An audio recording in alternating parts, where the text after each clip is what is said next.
Sobre el panorama que estamos viviendo en Bolivia, vamos a conversar con el viceministro de Coordinación con los Movimientos Sociales, don Alfredo Rada.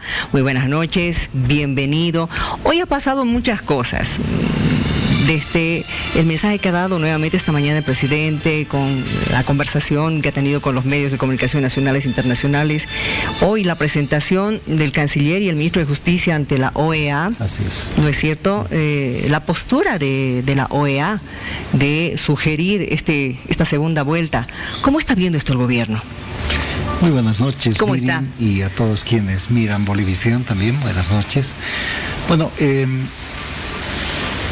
creo que lo que se está dando es un proceso electoral que está llegando ya a su término.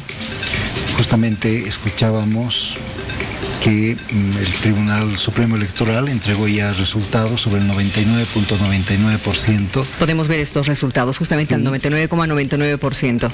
Y resulta que Ahí está. ahí está, ¿no? 47.07, bueno, esos son porcentajes. Eso son casi 3 millones de votos para Evo.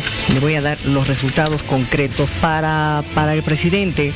2.889.011 votos. Votos, ¿no? ¿Sí? Sí, sí. Para el señor Mesa, 2.240.827 votos. Vale decir una diferencia de 640.000 votos. 648.184 votos. Correcto. No estamos hablando entonces de diferencias pequeñas, no estamos hablando de diferencias minúsculas, estamos hablando de una diferencia de 640.000 votos, que fue lo que Carlos Mesa y Gonzalo Sánchez de Lozada, cuando Mesa era su candidato a la vicepresidencia, lograron en el 2002.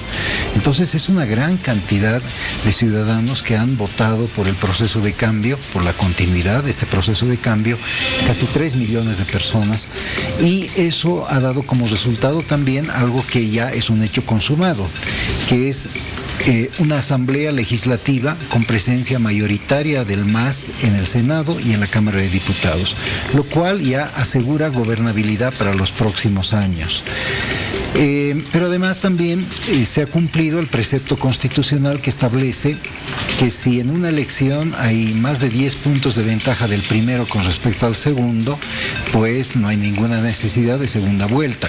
Quiere decir entonces que ya es un resultado definitivo, irreversible, que el presidente Evo Morales ha logrado ganar la elección en primera vuelta y cuenta con una mayoría en la Asamblea Legislativa, tanto en diputados como en senadores.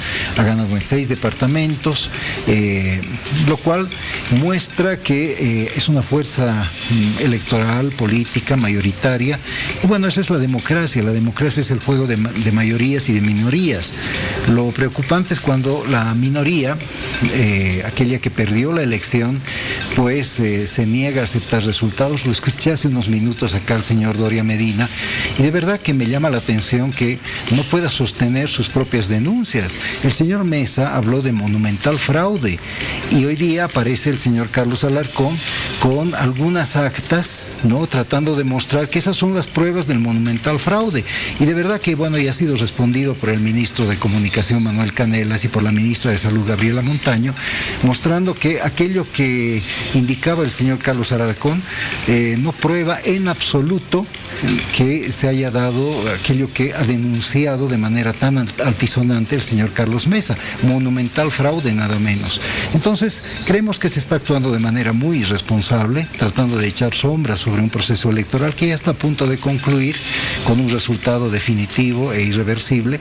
Y bueno, creemos que la oposición, en vez de dedicarse a estas cosas, hoy día, por ejemplo, fue lamentable, Miriam, lamentable, digo yo, que después de haber estado peleándose durante tantos meses, no haber sido capaces de unirse antes de las elecciones, hoy día resulta que, bueno, se presentan ante el país como si fueran la gran solución, y de verdad que no le hacen ningún planteamiento serio al país.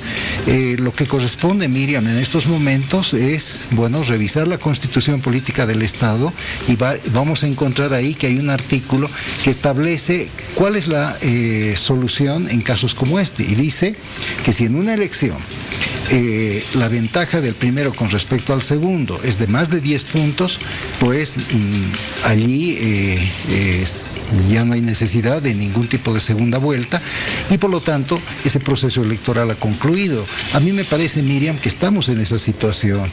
Los resultados que ha entregado hoy el órgano electoral establecen una victoria de Evo Morales en primera vuelta y lo que debiera hacer la oposición, en vez de presentar falsas denuncias, no poder sustentarlas con pruebas, no presentar tampoco ningún tipo de elementos que clarifiquen la situación, lo que debería hacer la oposición es un profundo análisis autocrítico respecto a los errores que ha cometido en este proceso electoral, su propia división y luego, bueno, pues tal vez encarar ya futuros procesos electorales. Le pido que escuchemos lo que dijo hoy el señor Carlos Alarcón. Total general de los votos cuestionados, de todas estas variables, estamos hablando de 109.277 votos cuestionados. Quiero aclarar que probablemente hay muchos más casos que estos. Este es el rastrillaje que nosotros hemos podido hacer hasta el día de hoy. Obviamente esto lo vamos a hacer conocer al Tribunal Supremo Electoral, pero el mecanismo de los recursos específicos que usted me pregunta no existen con la suficiente garantía para hacer preservar estos derechos. Bueno, a ver, ellos hablaron antes de las elecciones, la oposición, de que iba a tener una presencia en las mesas electorales, mismas que además tienen los jurados ciudadanos. Lo dijeron públicamente ante el país y nosotros hemos visto que sí, hubo delegados de los partidos políticos de la oposición en las mesas electorales. En algunos casos había más delegados que los del propio Movimiento al Socialismo. Bueno, pues resulta que pasan 4 días desde la elección y recién ahora aparecen con supuestas pruebas de un fraude monumental que denunció el señor Carlos Mesa ayer, y resulta que esas pruebas, como lo ha demostrado ya el ministro de Comunicación Manuel Canelas, no sustentan absolutamente nada de lo que ellos afirman. Entonces, bueno, el señor Alarcón hoy en la tarde presentó unas cuantas actas y ya se ha aclarado por parte del ministro de Comunicación que vemos en pantalla que eso que ha presentado el señor Alarcón no son pruebas ni son nada que puedan justificar la denuncia que ayer hizo el señor Carlos Mesa. Creo que estamos hablando acá, Miriam, de ya algún tipo de pretextos para no reconocer un resultado que lamentablemente para ellos no fue el que buscaban. Ellos, bueno, seguramente pensaban que iban a ganar la elección, se presentaron a las elecciones, fueron unas elecciones absolutamente legales, constitucionales, legítimas, 9 candidaturas, una de ellas la del presidente Evo Morales, y bueno, el presidente Evo Morales ha sido favorecido en las urnas con el respaldo de la población, mayoritariamente en las ciudades, en el campo, en fin, y bueno, ese es el resultado. Entonces ellos ahora insisten en algo que ya es inconstitucional. Si la Constitución dice 10 puntos de ventaja o más, ya no es necesaria segunda vuelta, cuando ellos dicen segunda vuelta, bueno, pues me parece que están buscando simplemente algún tipo de explicaciones a los errores que ellos mismos cometieron. Ellos se dividieron, ellos fueron por separado a las elecciones, ellos entre sí mismos se pelearon, todo el país recuerda esas imágenes en las que un candidato de la oposición atacaba a otro de la oposición, el otro les respondía, en fin. Bueno, eso no tiene la culpa el pueblo, son errores que ellos mismos cometieron y que ahora de manera tardía dicen nos hemos unificado. Bueno, me parece que el país seguramente va a juzgar esto, pero creo que lo serio por parte de ellos sería reconocer que aquí hay resultados, que ya hay hechos consumados, que son estos que he mencionado. Triunfo de Evo Morales en primera vuelta por más de 10 puntos, conformación de la Asamblea Legislativa con mayoría del MAS en diputados y en senadores, triunfo de Evo Morales en 6 de los 9 departamentos, en fin, esa es la situación y ellos, creo, deberían hacer un análisis autocrítico y prepararse para encarar de mejor manera las próximas próximas elecciones. Bueno, hoy la coordinadora formada por don Carlos Mesa y el señor Gustavo Pedraza han lanzado una resolución donde están exigiendo la convocatoria inmediata a la segunda vuelta electoral con administración de forma independiente e imparcial, por un lado. Por otro lado, el señor Almagro, secretario de la OEA, ha señalado de que no se consideren, ha sugerido que no se consideren legítimos los resultados de las elecciones hasta que haya una auditoría. ¿Va a haber esa auditoría con la OEA? ¿Cuándo sería? Sí va a haber esa auditoría porque ha sido el propio Estado boliviano el que la ha solicitado a la OEA. Fíjese, el órgano electoral plurinacional, a través de la Cancillería de Bolivia, solicita a la Organización de Estados Americanos se realice la auditoría. Hace unos minutos el señor Doria Medina decía, ojalá esa auditoría no se alargue indefinidamente como pasó en Ecuador. Bueno, al parecer ya también están buscando pretextos para que la auditoría no se realice, porque saben que esa auditoría va a desmentir absolutamente cualquier denuncia que ellos han estado haciendo, cualquier sombra de duda que han tratado de echar sobre este proceso electoral. Es decir, ya están buscando pretextos también para que la auditoría no se realice. Bueno, se va a realizar esa auditoría, el Estado boliviano la ha pedido y seguramente en los próximos días habrá una reunión entre la Cancillería de Bolivia y la OEA para ponernos de acuerdo cuando empiece, en fin. Pero bueno, una cosa no quita la otra. La auditoría se va a realizar, pero la auditoría es ex post, vale decir, una vez que ya se han conocido los resultados definitivos, irreversibles, que hemos conocido en el día de hoy. Bueno, pues falta apenas el 0.01% de actas por escrutar. Bueno, ya prácticamente ya este proceso electoral está concluyendo y una vez concluido se realizará la auditoría y estamos seguros que esa auditoría va a echar por tierra cualquier tipo de especulación, porque son eso, especulaciones, no son denuncias serias, son especulaciones las que realizan voceros de la oposición respecto de las elecciones. Escuchamos lo que dijo justamente el señor Almagro hoy en esta reunión de la OEA. Entonces no deberían considerarse estos resultados como legítimos hasta que no finalice el proceso de auditoría solicitado y conforme fuera solicitado. Esta Secretaría reitera un llamado a evitar la confrontación y esperar los resultados de la auditoría en paz. Ahí está. En esta auditoría han invitado también los ministros de Exteriores y de Justicia que participan en otros organismos internacionales, como la Unión Europea, por ejemplo, que también ha sugerido lo mismo.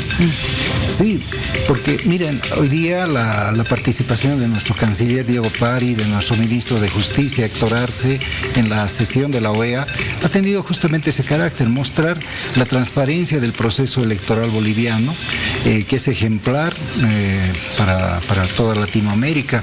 De verdad, Miriam, la jornada del día domingo fue ejemplar, millones de bolivianos y bolivianas acudieron a las urnas y bueno, ya luego actores políticos de oposición, al ver que no lograron los resultados que ellos querían y no querer aceptar una derrota en las urnas, pues tratan de generar dudas sobre este proceso electoral, pero creo que conforme pasan los días y el órgano electoral va terminando el escrutinio, se va aclarando la situación.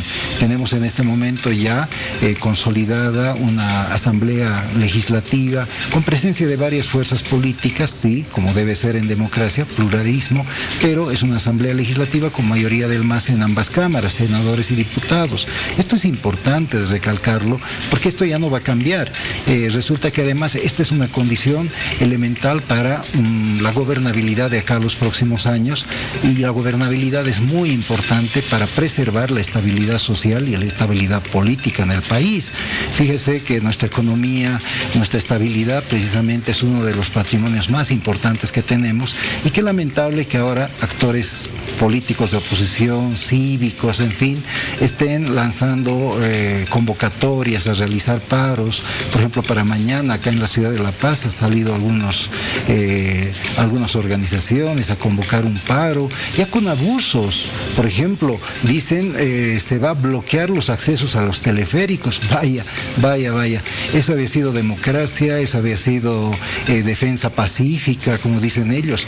No tiene nada de pacífico ni de democrático. Hay que dejar que la gente que que quiere ir a trabajar, que quiere ir a realizar sus actividades tranquilamente, pueda pues hacerlo, y resulta que están tratando de llevar adelante paros forzosos, paros obligados, paros, pues acudiendo a estos mecanismos de coerción, y creo que el país estas cosas las ve y no las aprueba. Por ello, Miriam, creo que la salida está en la Constitución. La Constitución dice, termina un proceso electoral cuando hay más de 10 puntos de ventaja del primero con respecto al segundo, ahí ya el resultado es definitivo. Muy bien, vámonos a una pausa porque enseguida vamos a seguir hablando de lo que está pasando en el país, de esta polarización que tenemos entre quienes apoyan un paro cívico, otros que no. Enseguida estamos con ustedes. Me he quedado con una pregunta hace un instante, viceministro. Si es que se llega a dar esta auditoría con la presencia de los observadores de la OEA, ¿van a ustedes a invitar a comunidad ciudadana para que esté presente?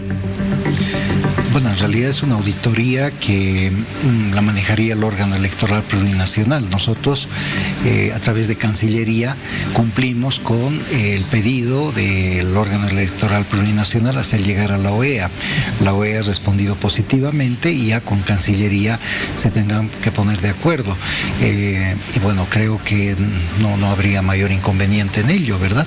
Porque es también parte de la democracia, ¿no? Que todos los actores políticos, tanto de oposición como gubernamentales, puedan participar. No le veo. Esta es una opinión personal, por supuesto.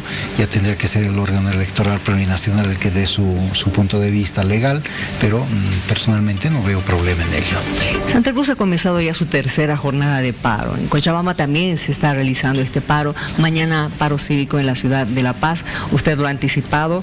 Posiblemente hasta los accesos al teleférico se han cortado, se han anticipado bloqueos en diferentes zonas de la ciudad. Lo cierto es que hoy hemos visto nuevamente violencia en algunos lugares del país, una población polarizada. ¿Está usted de acuerdo conmigo? Yo lo que he visto es que aquello que algunos líderes de oposición dicen ante cámaras, como por ejemplo el señor Mesa, que dijo que deben ser manifestaciones pacíficas, en los hechos no se está cumpliendo. Son manifestaciones violentas. Ha habido confrontación en el Plan 3000 ayer. El Plan 3000 es una ciudadela muy grande que está dentro de la ciudad de Santa Cruz. Es más o menos como el Alto en relación a La Paz, ¿no? Luego ha habido también esta mañana enfrentamientos en el Torno. En el Torno, exacto. ¿No? Hace unos minutos en la plazuela Bush, un grupo de motociclistas. ¿En Cochabamba? Sí, en Cochabamba atacaron la sede de los campesinos con bombas Molotov. Eso no es pacífico, eso no es defensa de la democracia. Eso es intentar generar una convulsión social que es parte, Miriam, de lo que el presidente ha denunciado ayer, que es un intento de golpe de Estado. Estamos hablando acá, sí, de un intento sedicioso. Escuché también al empezar el programa Hora 23 al señor Camacho, presidente del Comité Cívico. El señor Camacho, cuando está en La Paz, maneja un discurso, dice, queremos segunda vuelta. Cuando vuelve a Santa Cruz, maneja otro discurso, dice, desconocemos la autoridad del presidente. El otro día el señor Camacho dijo, vamos a posesionar como presidente de Bolivia y vicepresidente al señor Mesa y al señor Gustavo Pedraza. Bueno, ¿qué es eso? Esos planteamientos ya son abiertamente sediciosos, son parte de un intento golpista. Entonces, bueno, creo que el país está viendo estas cosas y creo que el país censura este tipo de actitudes antidemocráticas que, bueno, paradójicamente se presentan como si fueran la defensa del voto, que fueran pacíficas. No tienen nada de pacíficas y no tienen nada de democráticas. Yo creo que lo que hay que hacer, Miriam, es distensionar el ambiente, y creo que se puede distensionar justamente a partir de que, bueno, ya hay resultados, esos resultados ya son hechos consumados, esos hechos consumados indican que el proceso electoral ha dado como resultado, precisamente, valga la redundancia, que el presidente Evo Morales ha ganado en primera vuelta y que tiene mayoría en la Asamblea Legislativa. Entonces, ya las otras fuerzas políticas, repito, tendrán que analizar el nuevo escenario político que se ha creado a partir del domingo 20 de octubre. Nosotros mismos lo estamos haciendo, Miriam. Nosotros nos hemos dado cuenta que el país ha decidido democráticamente que ya no debe haber los 2/3 en el legislativo. Lo aceptamos con como un veredicto del ciudadano. Pero también el país ha decidido que seguirá habiendo una mayoría legislativa que será del movimiento al socialismo y que el presidente Evo Morales debe seguir gobernando el país. Entonces, así como nosotros aceptamos que, bueno, ya no habrá 2/3, la oposición debería aceptar que estos son los resultados y no tratar de generar escenarios de confrontación, de polarización, que nada bueno le van a traer al país. Muy bien, gracias por haber venido, viceministro. Muchas gracias a usted, Miriam, un gusto.